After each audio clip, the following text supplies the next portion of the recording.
So our next topic is premature cervical dilatation.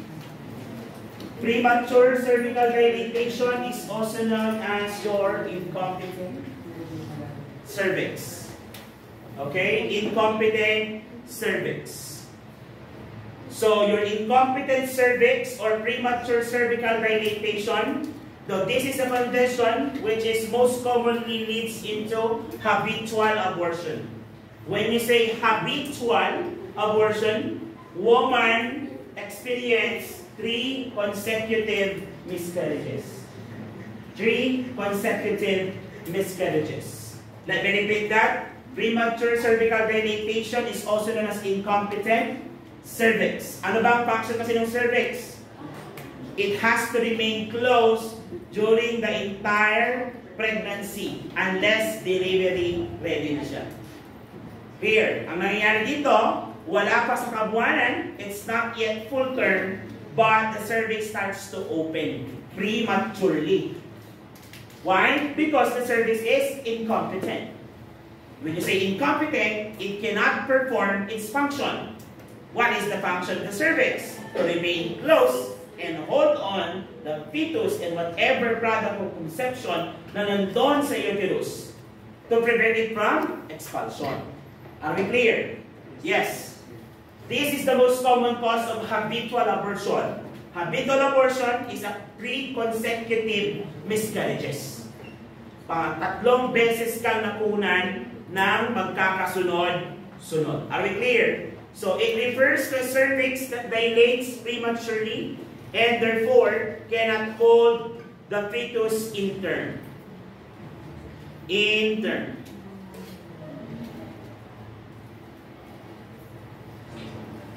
So how does it happen? Commonly, ang premature cervical dilatation, nangyayari siya when the fetus reaches 20 weeks. If I may ask, is a 20 weeks fetus viable? Not yet, tama? Yes. In some books, viability, 21? 24. 21, 24, yung ginagamit natin sa EINC, tama? Yes. So hindi po siya viable. Okay, however, at this moment, doon na nagiging incompetent. Why? Hindi kaya ni cervix yung bigat ng product of conception. Ano ba yung mga product of conception? Does it include your fetus? Yes. Does it include your amniotic membrane? Yes. And then within, nandun din si? Ano? Within the amniotic membrane? Ano nandun? Your amniotic fluid. Tapos, nakakonekta amniotic fluid membrane kay placenta attached to your uterus. Tama ba? Yes. Okay? So that is, okay, at 20 weeks, hindi na natin kaya. So the mother cervix becomes weak. At pag nanghina, it could no longer hold the fetus in place. Bubukas ba yung cervix? Yes. That would now cause yung spontaneous abortion of the baby. Due to what? Premature rupture of the membranes. Ano yung premature rupture of membranes? Ganun pa rin. Premature rupture, pumutok agad na wala pa sa oras. Bakit na pumutok? Yung gate nabuksan. Manipis lang yung supot. Yung tubig mabigat. So pag yung tubig mabigat, manipis yung supot, pwedeng pumutok. Premature rupture of membrane. Okay, and it only happens after 20 weeks age of gestation. Kasi lumalaki na ba yung fetus? Yes. Risk factor natin dyan. Risk factor natin. Risk factor are the following. Increased maternal age. If we were to recall, anong edad na kasi tinatawag natin geriatric pregnancy? 35 and above. If you got pregnant at the age of 35 and above, you are already considered as geriatric pregnancy. Oh. Kaya ladies ha, alam ko ang generation nyo ay career generations. Women loves to have career. But if you also want to have a family, then mag-career ka for 2-5 years, then got married and got pregnant. Kung ayaw mo nang marry, pregnant na lang. Kung sino yung gagawa, kasama mo, ito na rin mag-decide no. Kung gusto mo yung best friend, pwede ikaw na lang. Diba ka lang, diba? Pwede ikaw na lang muna sa akin. Not girl! Baka kumulo ka na sigla. Okay?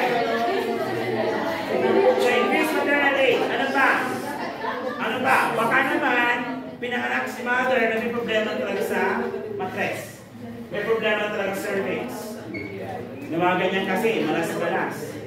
O kaya meron kasi yung mga mother na liliit ng bewang. Mga maganong bayan ka.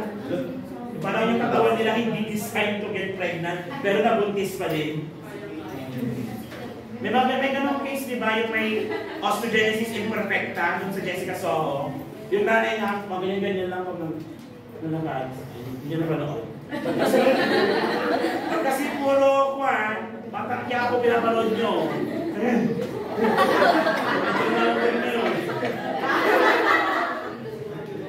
Pero mature lang yan, o. Okay naman, pero parang medyo man. Ano ka? Trauma to the cervix. May nagtanong sa akin, trauma cervix. Sir, paano nangyari ito? Sa loob yun? Bahala ka kung paano may trauma yun. Basta, ibig sabihin ng trauma, physical. Yan. Sir, baka naman kasi buntis na siya, tapos meron pang German. Ano naman gusto nyo? Kasi kung Korean yun, hindi ma-show. Gano'n.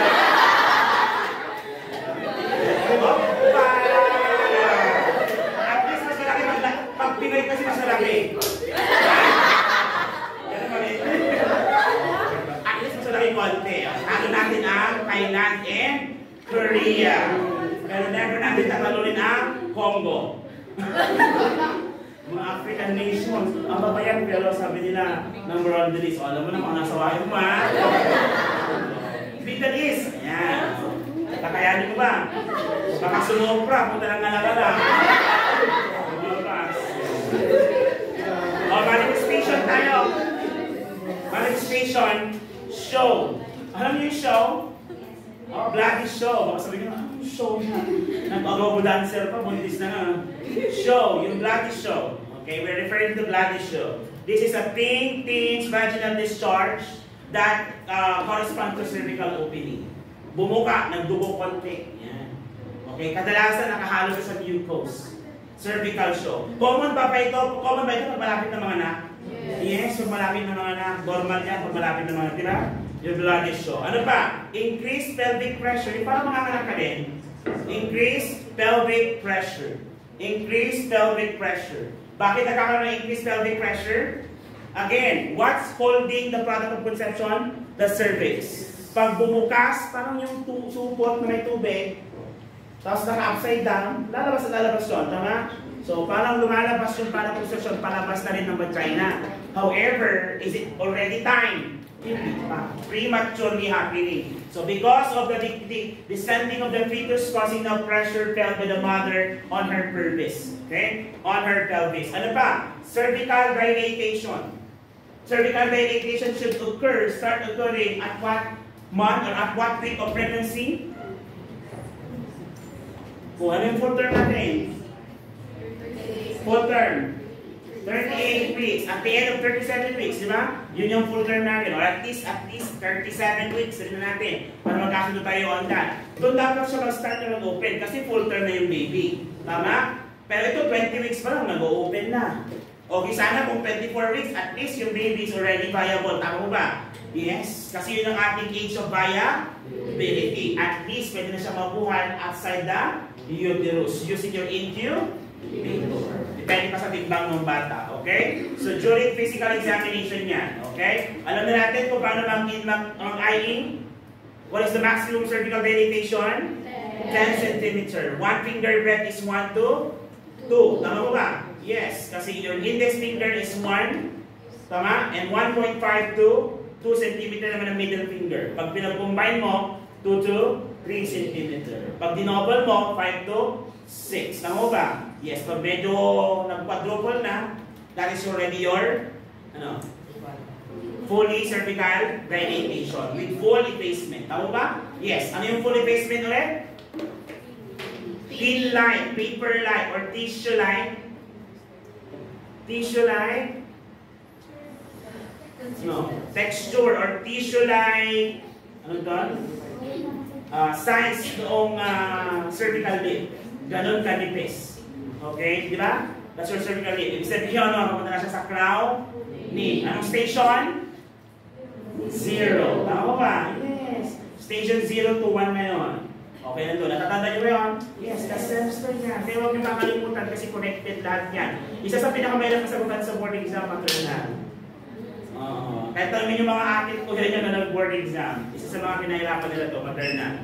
Therapeutic management natin. Okay, surgical management.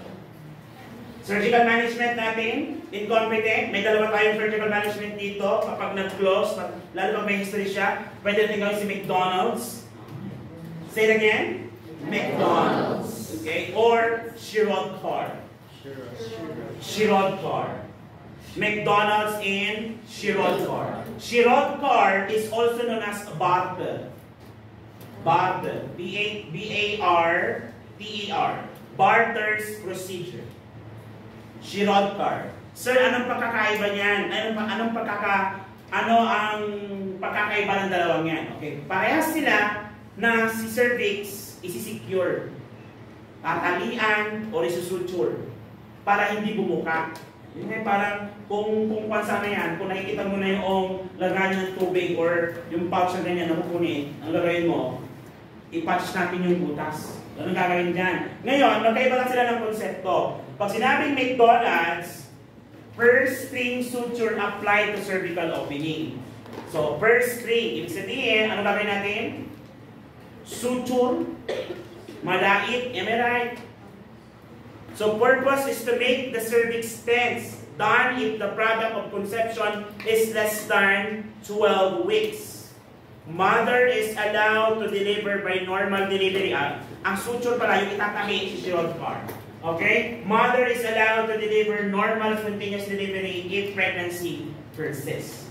So, kagalit ito, tatalian lang ng suture. So, kung ito yung cervix mo, tatali lang.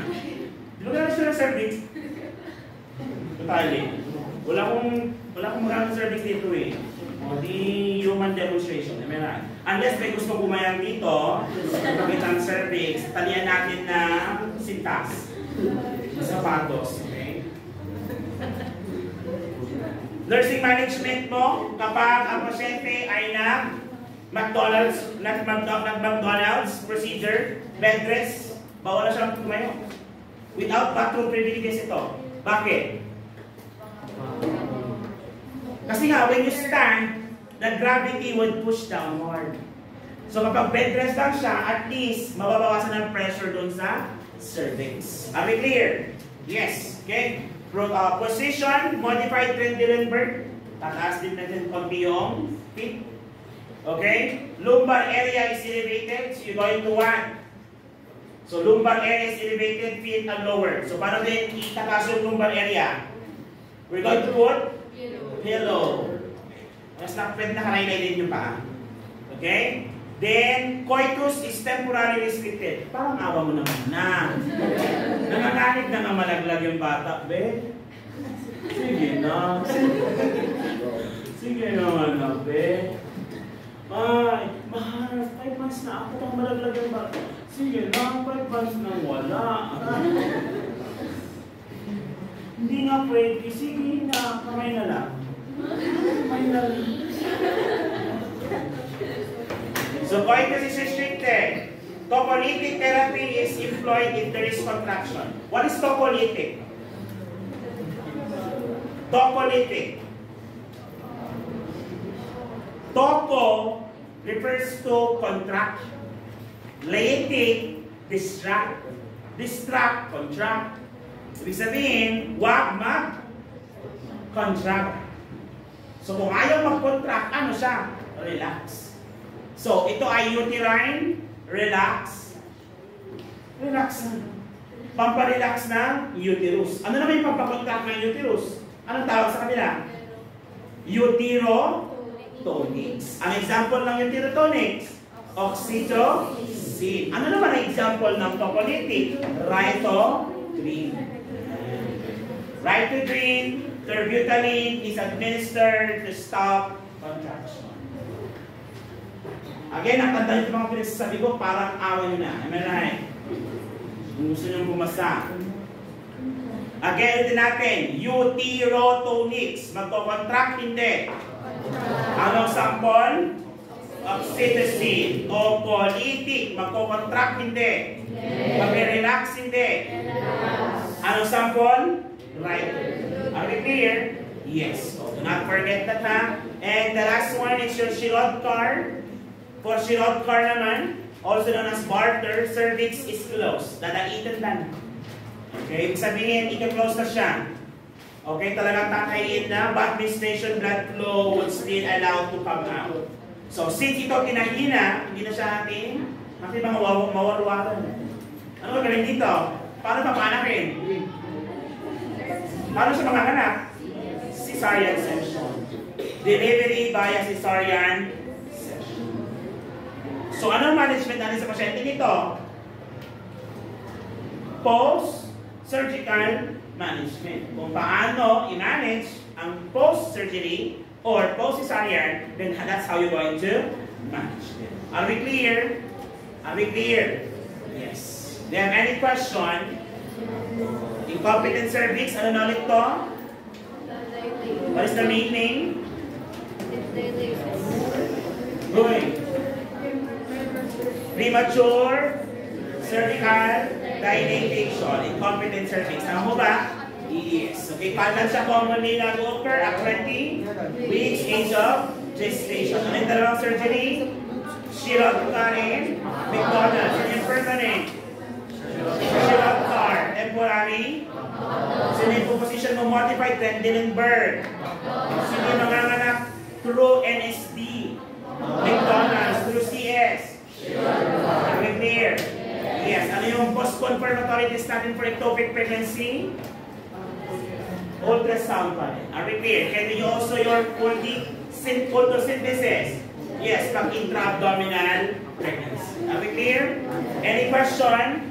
Clarification?